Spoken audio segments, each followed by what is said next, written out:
The White House calls the appointment of Kenneth Starr as the new Whitewater special counsel a waste of time. And Tipper Gore, the wife of the vice president, offers a helping hand to Rwandan refugees. This is the CBS Evening News.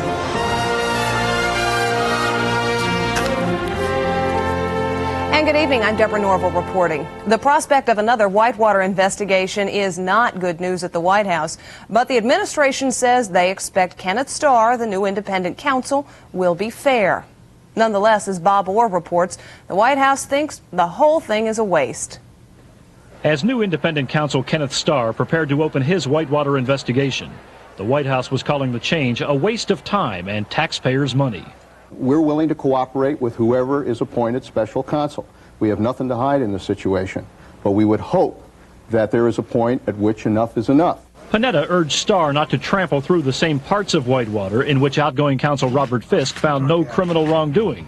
But Starr, who served in the Bush administration's Justice Department, won't say how far his investigation will go. The most important initial step is to meet with Mr. Fisk and to have a thorough discussion with him, and I'm very much looking forward to that. White House officials, weary from earlier investigations and congressional hearings, were surprised when Starr was appointed late Friday by a panel of judges. Some Republicans had complained that Fisk wasn't being aggressive enough. Now the White House faces the prospect of an extended inquisition.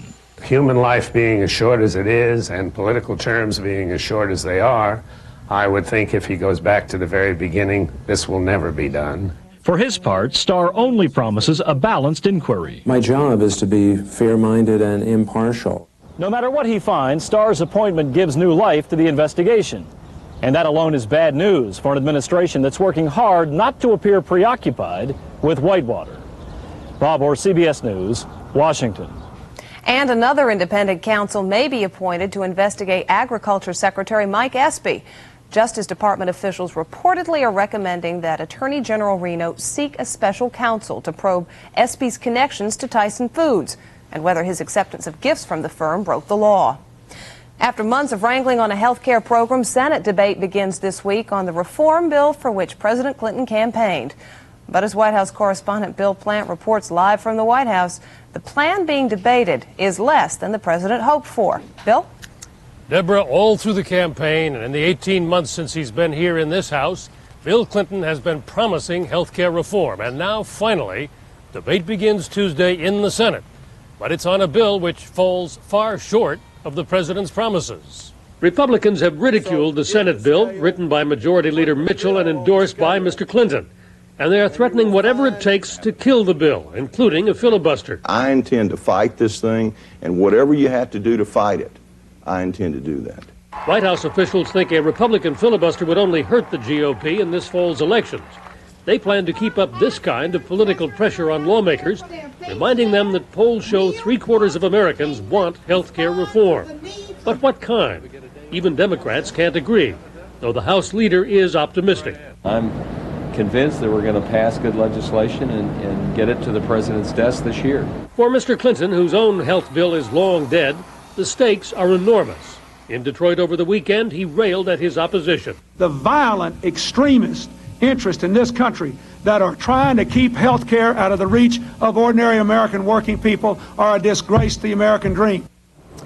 Democrats also keep pointing out that at this point, the Republicans have offered no health plan of their own, and that's because some of them, including Majority Leader Dole, think they would be better off not doing anything at all this year. Deborah? Bill, if that were to happen, what would that mean for President Clinton? Well, you could say that there's one upside. It would give the Democrats a stick to beat the Republicans with in this fall's elections. But frankly, it probably wouldn't do the president any good, because if he doesn't get it this year, he's less likely to get health care from the next Congress. And if he doesn't get it at all, he will have failed to deliver on the defining issue of his presidency. Indeed. Bill Plant at the White House, thank you. Other news to report today in Rwanda, 500 refugees were returned home, but visiting Joint Chiefs of Staff Chairman John Shalishkashvi said it was unlikely the pace would pick up unless more UN troops were deployed to ensure the returnees' safety. And in the camps, refugees were ministered to by Tipper Gore, the vice president's wife. Barry Peterson has our report. The boss dropped in with a mission. But I'm glad that you all are here and that you're making a difference. Really appreciate it. How you holding out, okay? We're hanging there, sir. Still smiling? Yeah, we're still smiling, sir. The chairman of the Joint Chiefs of Staff came to buck up his soldiers. Thanks a million. And give them a thumbs up. The indications are that the Americans may be settling in for the long haul, but in this case, appearances may be deceiving. The strategy remains get in, fix it, and get out. It should be shorter rather than longer, I think. And America remains the country that's taking no sides. We do not help one tribe or another. We want to help the refugees here, and I would hope that everyone would see it in that light. There was another visitor to Goma, Tipper Gore. She didn't come for a photo op. Frankly, she didn't even want the press to follow her. But it's hard not to be the center of attention when you're the vice president's wife. Still, being the vice president's wife also means when you want to stop and help, you can. 1, 2, 3, 4, 5. Yeah. Mrs. Gore spent hours helping at this orphanage. For her, the refugee tragedy is now up close and personal. The pictures in the magazines and on the television give a hint, but you don't understand the magnitude.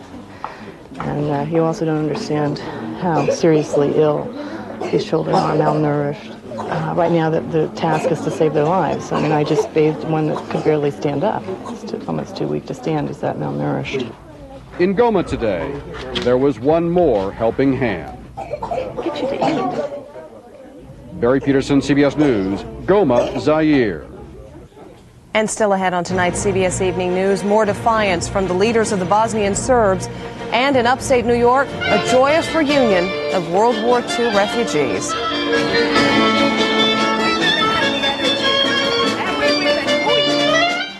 My friend Reba says, Cheryl, you gotta try Crispix. It doesn't end up tasting soggy and yucky. Yeah, like she knows.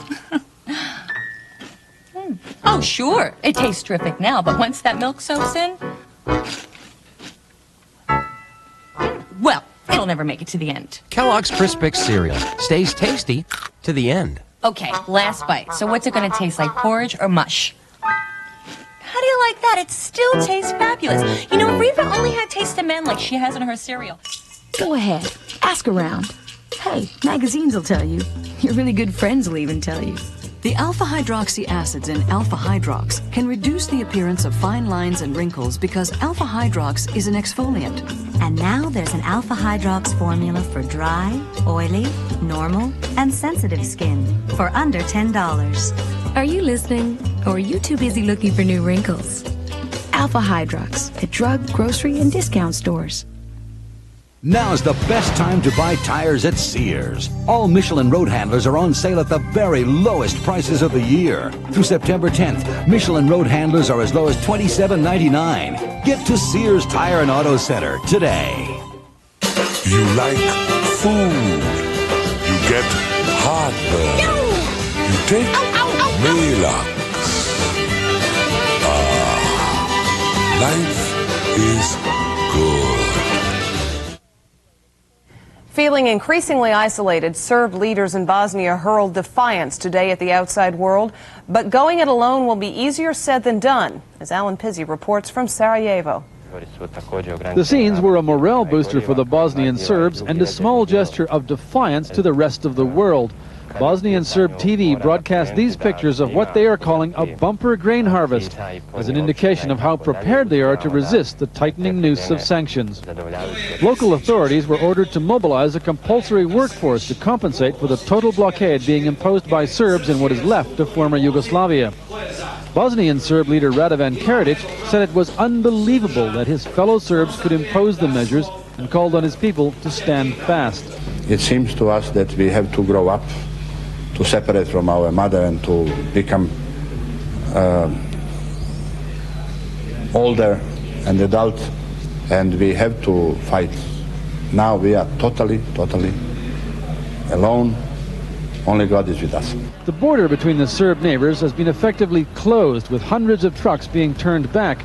Some drivers threaten to dump their loads and pollute the area. The Bosnian Serbs are also coming under increasing pressure from the mainly Muslim government forces.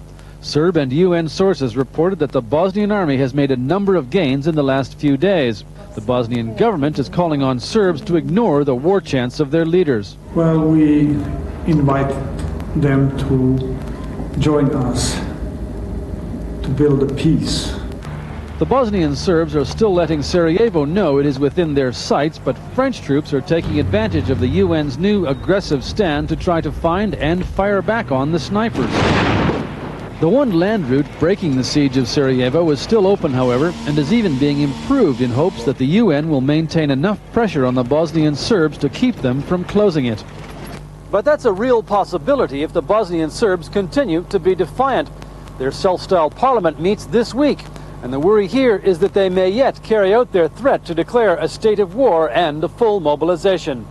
Alan Pizzi, CBS News, Sarajevo. The 10th Annual World AIDS Conference opened today in Japan. Delegates heard one speaker warn that AIDS is no longer an outbreak, but an integral part of the human condition. Bruce Dunning is covering the conference. What do we do? Fight back! Some of the people most affected by AIDS marched through Yokohama's quiet streets with a war cry rarely heard in Japan.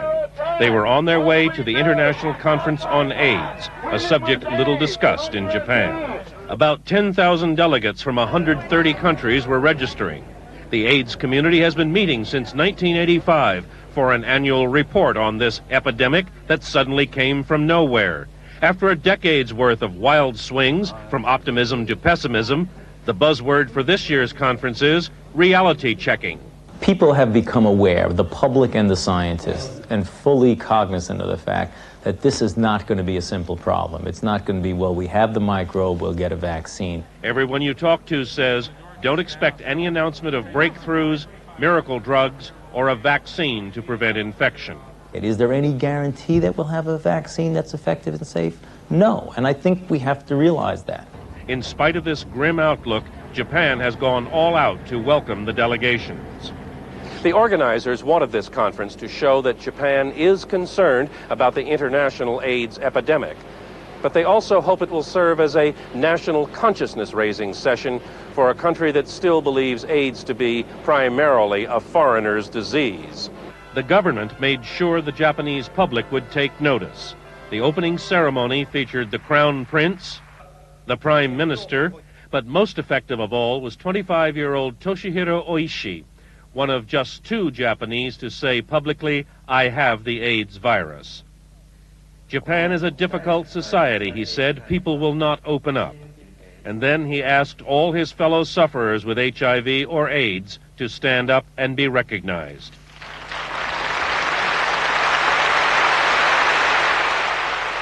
It was the longest, loudest applause of the day.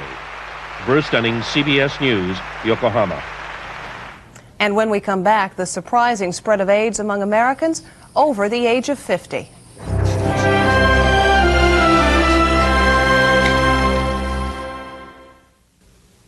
Is the gray in your mustache or beard making you look too old?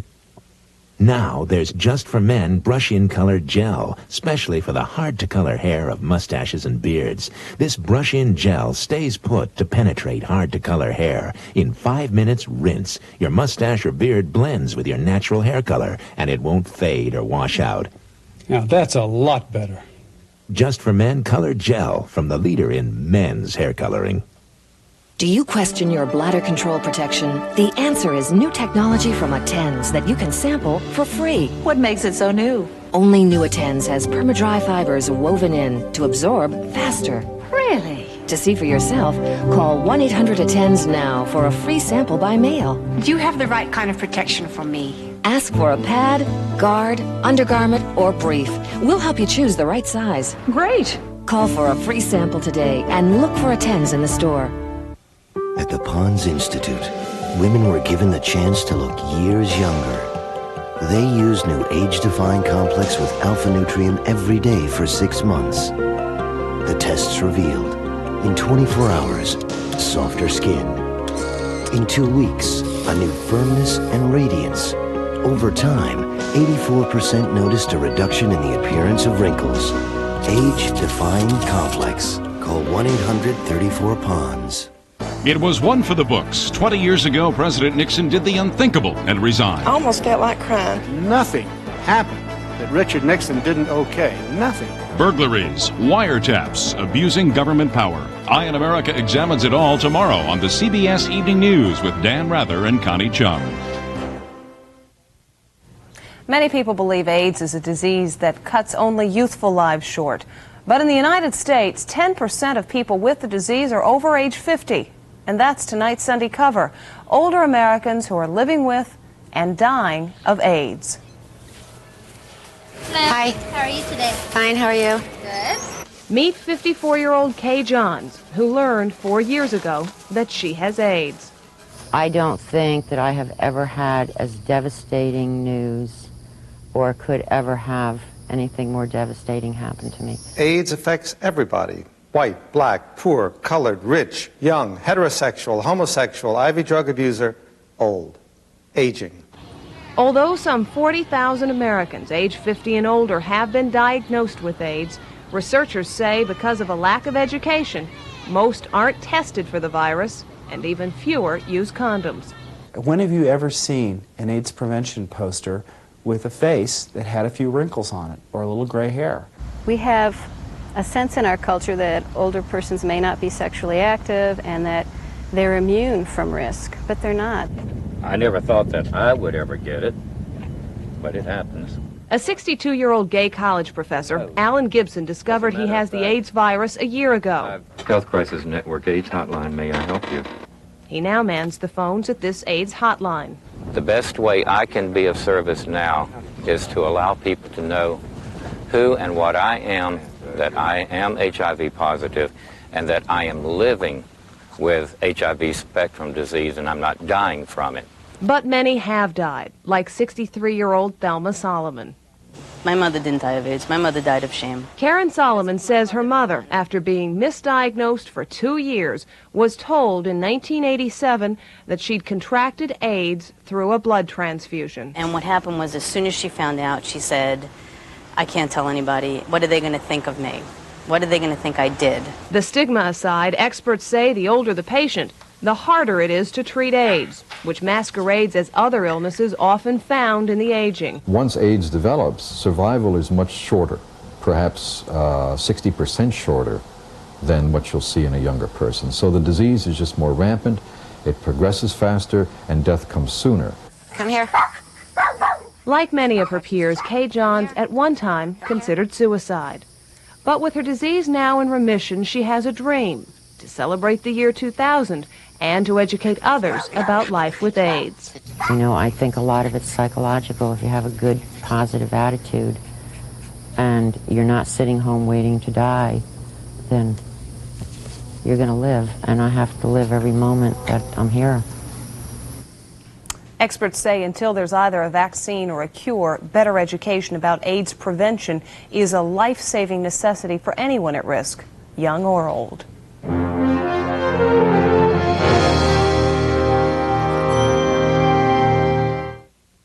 Glaxo, where the search for answers never stops. Where the hopes of the millions waiting for a cure live in each of us. Blue represents electropositive. It's not going to be a straightforward solution. And sometimes the search can't wait till tomorrow. Glaxo, on the brink of discovery. I had a young couple from Sweden come into my store that was interested in buying a neon sign. At mailboxes, etc. We can pretty much pack and ship anything. The first question they asked me is, how do I get it home? It was a very fragile item. I made an instant decision to call mailboxes, etc. my buddy Norm. The item arrived there with no problem whatsoever. Norm's Norm. And he's just a cool guy. Give me a break. Depend on mailboxes, etc. It's not what we do, it's how we do it.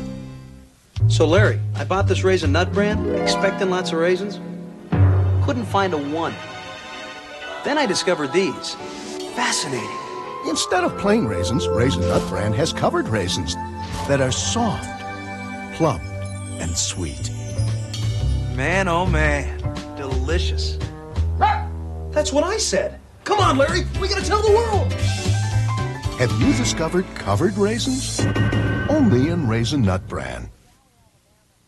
In Wedowee, Alabama, residents were anguishing today over the fire, apparently arson, that destroyed their local high school. The FBI has been ordered to investigate. A hearing later this week will consider removing the white school principal who triggered a controversy last winter when he threatened to cancel the prom if mixed-race couples tried to attend. Labor Secretary Robert Reich was in Boston today for a baseball doubleheader. A Red Sox fan himself, Reich says fans will be the losers if there's a strike on Friday. He says the Clinton administration is monitoring negotiations between players and owners. Right now, we're staying in very close touch. We're urging them to continue their discussions. As long as they're sitting at the table, as long as they are actually beginning the process of negotiation, that's good. And we want to make sure that they continue to do that. And we will bring every bit of persuasion and encouragement and public pressure we can to keep them going. But Reich added the White House will not intervene if there's a strike unless both sides ask. Cooler weather is slowing down wildfires in most parts of the Northwest, and on the California-Nevada border, firefighters are making progress against a blaze near the town of Verdi, but they're still worried that hot winds will kick up later on. All told, fires are burning over 360,000 acres in 8 western states.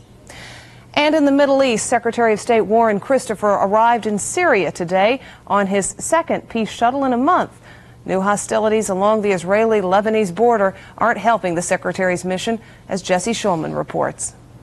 Secretary of State Christopher was in Damascus today for a meeting with Syria's President Hafez Assad to try to bring Syria and Israel closer to trading land for peace. Christopher traveled to Syria after meeting Israeli leaders in Jerusalem. The shuttle negotiations have been painstaking, detailed, and tough, but Christopher said Assad is working hard to reach a settlement. Certainly his attitude toward the peace process is a serious one. It's one in which he's engaging, spending a great deal of time. A fresh round of violence in Lebanon has been engaging everyone's time. It was triggered by an Israeli air raid last week that killed 7 civilians. Israel's quick apology was not accepted by Lebanese guerrillas who lobbed rockets into northern Israel, injuring 3 brothers. At the other end of the country, there were explosions of a different sort. Israeli combat engineers were clearing away mines along the border with Jordan. Work is underway on a new border crossing for the use of foreign tourists. It's to be opened with great fanfare tomorrow, and Prime Minister Rabin is to make his first public visit to Jordan to meet with King Hussein. And the first direct telephone connection between Israel and Jordan was inaugurated today with a call to the king by Israel's president. Hello. Could I speak to His Majesty, please? Phone lines and border crossings are mainly symbols, but Prime Minister Rabin is in a hurry to prove the peace with Jordan pays. That should make a far more painful deal with Syria easier to sell to a skeptical Israeli public. Jesse Schulman, CBS News, Jerusalem. The only native Italian singer to ever top the charts in this country died of a heart attack this weekend. Domenico Modugno was 66. His best-known song hit the top here for 6 weeks in 1958. The song was Nel Blu dipinto di blu, but everybody called it Volare. Oh, cantare. Oh. You like food. You get heartburn. You take Maalox. Life is good. If you buy a Honda Accord DX for over $14,000, chances are you'll find a few things missing. Like this. That's right. That 14 grand Accord DX doesn't even come with a radio, not to mention all this other stuff. Unlike the Achieva Special Edition from Oldsmobile, which has all that and more for only $13,995. No problem. It's your money. It's a great time to be silver because you're over 50 and you haven't lost your edge. Now there's a Centrum made just for you. Centrum Silver for your changing nutritional needs. Centrum Silver. It's a great time to be silver. New? What's new about Nutri-Grain? Taste. We got taste. We got a whole new bowl you won't taste. Lots of taste. We've got big fat raisins. Crunchy almonds like a sweetened taste. Taste. Great taste. Yes, it's present all over our face.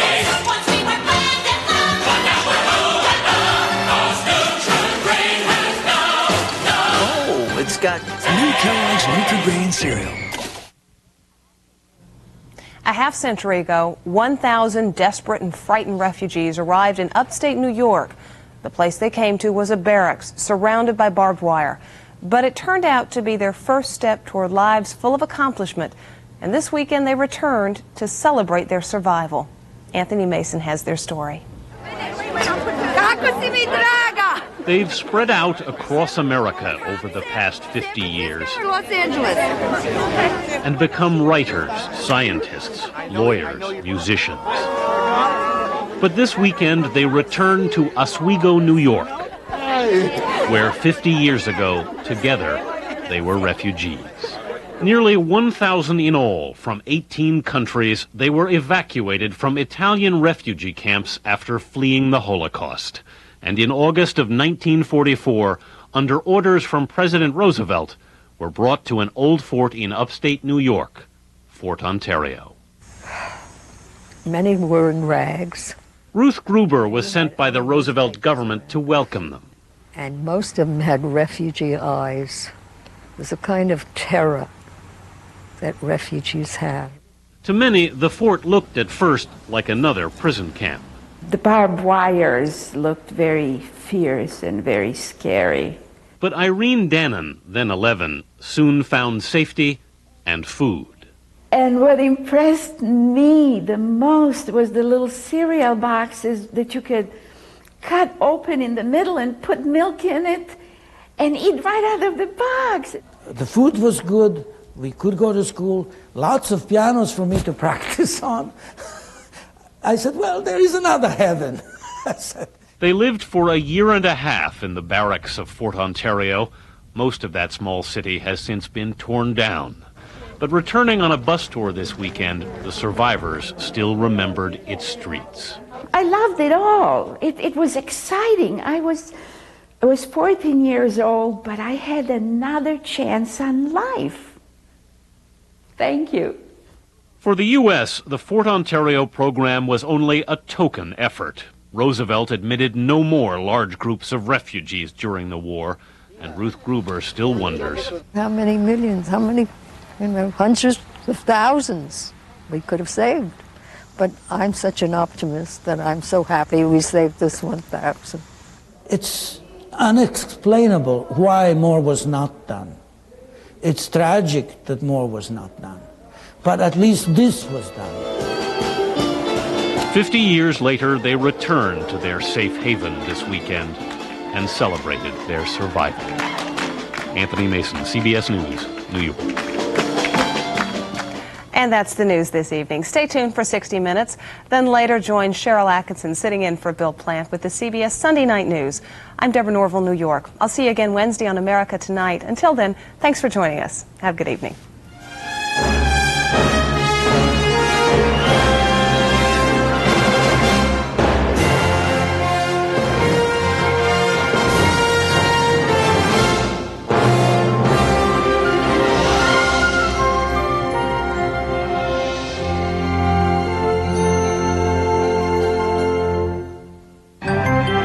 Experience CBS News. Are they behind the latest wave of terror bombings in Buenos Aires and London? Or are they the men of God they told Mike Wallace they were? 60 Minutes tonight. This is CBS.